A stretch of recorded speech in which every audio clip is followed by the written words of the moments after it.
Thank you very much, Annika. And the first thing I want to do is actually to, as one of the members of the steering committee, and I would say one of the founding fathers of this event, it is my obligation to make a brief summary with a few remarks and some thank you notes.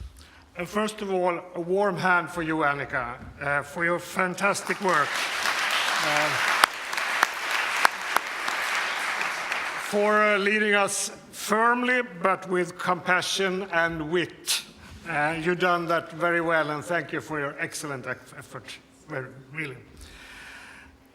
Secondly, I would like from all of us to express our appreciation to one certain person that literally has made this Health Summit come true this time. And that's, of course, Madeleine Nail. Please come forward.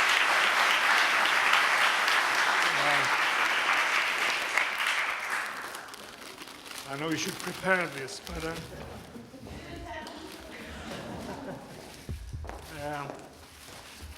as a small token appreciation from us in the steering committee for all your hard work and for doing everything that has made us come here, stay here, enjoy this day, have a wonderful dinner, and now we can go home in some way, thanks to you.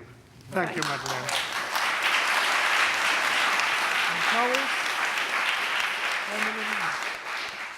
Thank you. It's been a pleasure. Hi, I enjoyed that. And last but not least, on the thank you note, I would like to thank the steering committee, the advisory board, and last but not least, all the people and the staff and the organizing committee, for all the work that you have laid down and for all the effort you have made to make all of us who have been here enjoy our stay very well in Uppsala, because I've heard a lot of very nice remarks on this conference, and I hope that you all have been honest, for example, in this last little poll. I also have some general reflections and remarks to end this summit and maybe set the landmark for the next one. Of course, we should wait the evaluation and start evaluate ourselves right after this conclusion. But I think I can say right now that it seems to have been a very fruitful conference for a lot of people, and I hope this is a starting point for something more, something we have started, but something we can commence with. However, when I go home from this event, I will tell my colleagues that I've got an advantage in comparison to them. Having participated in this has given a few very important experiences. We had an ambition from the steering committee to put this issue about healthy aging on the agenda. And as Anders Blank said, it has been on the agenda for a long time, but maybe now we can make this issue go more public and come out of the conference rooms and decision makers' venues to be something that the general public talks more about. And I think we have to involve the entire society in this issue. A lot of people know that this is a problem, but I don't think it's a matter of general debate how we should address the problem and what we can do about it. And I think it's necessary that we do that, and that we just don't have a situation where some politician says that we have to work until 70 or 75 instead, and then there's a reaction, and the question more or less dies. We have problems that can be real social problems if we don't address this properly in the coming years. But there are also things that we can do for, should I say, maybe more immediate action. The first thing, and it has been on the agenda and on the floor, it is to enhance collaboration between different actors. It is something that is always said in speeches like this, but there is always more to do in this area. It is easy to call for better collaboration between different sectors of society, or, for example, the development of triple helix between academia and business and medicine. We are working hard with that in Uppsala right now, and we are working hard with smoother collaboration between, for example, healthcare and elderly care to find that integration that is so important in patient-oriented care. But we have to do more, and we should do more. And when we do that, maybe we shouldn't forget what is actually the subject of this matter, and that is the patient. We have learned through these days that autonomy is important. But a question that still is hanging around is, what is the actual meaning of the word autonomy in this case? We spoke about freedom of choice, and that is important for many of us, and a very important part of autonomy. But is it everything? Freedom of choice should be natural even for those who are old or sick, but perhaps is it not the choice itself that is important, but rather the empowerment of being able to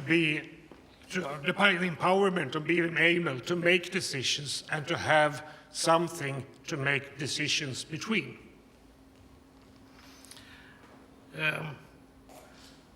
To remove the feeling of clientification, I think it's crucial. And the challenge is to find the tools to do that. I think those 2 days has awakened a lot of good thoughts on that matter, but now we have to go home and do some real work about this.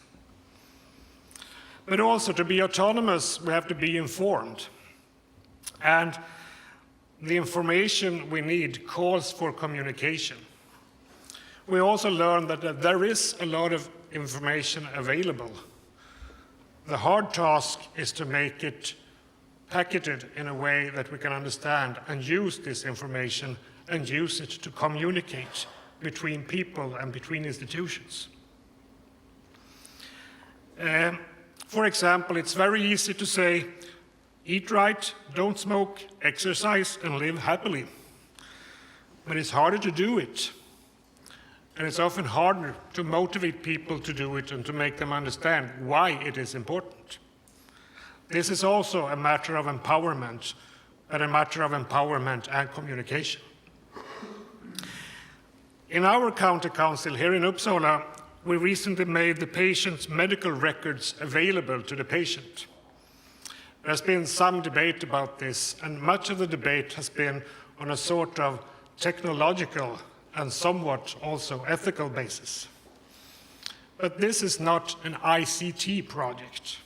And I think this is very important in the discussions that we have had those days.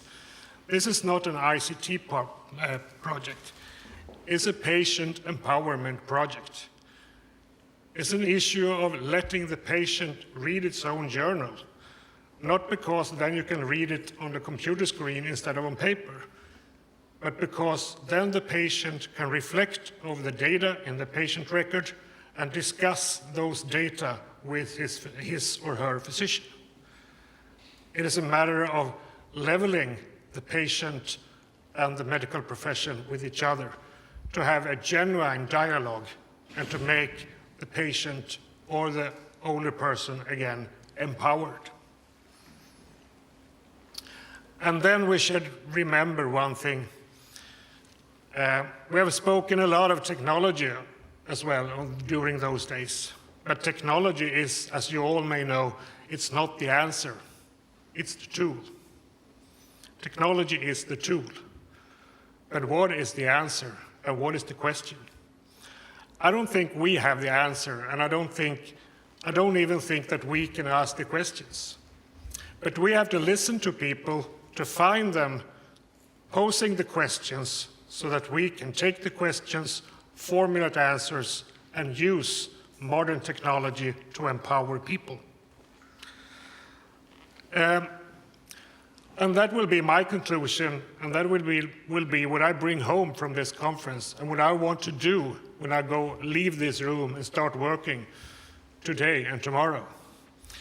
That is to start, or rather to continue working with empowering the patients and empowering the older people, to make them more autonomous, to make them less clientified, and to make them level with the medical profession, so that we can have a genuine dialogue between the medical profession, the caring profession, and the patients and the elderly.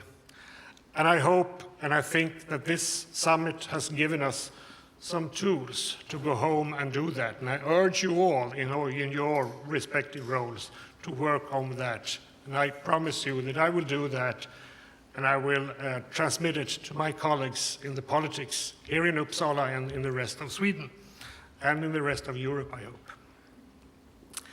And last of all, a thank you to all that has arrived, participated, and hopefully enjoyed those 2 days with the first Uppsala Health Summit. This summit is now concluded, but it's not ended, because when we leave this venue, we go home, we reflect, we work, and I hope more than 10% of you in the last poll also are prepared to come back and see us next time, June 2nd and 3rd in 2015, when we open the next Uppsala Health Summit, which will be a matter of discussing antibiotic resistance and new treatments and therapies that we need to meet that challenge. So thank you very much. I hope you have 2 good days. Welcome back to Uppsala in a year, and this summit is now ended. Thank you.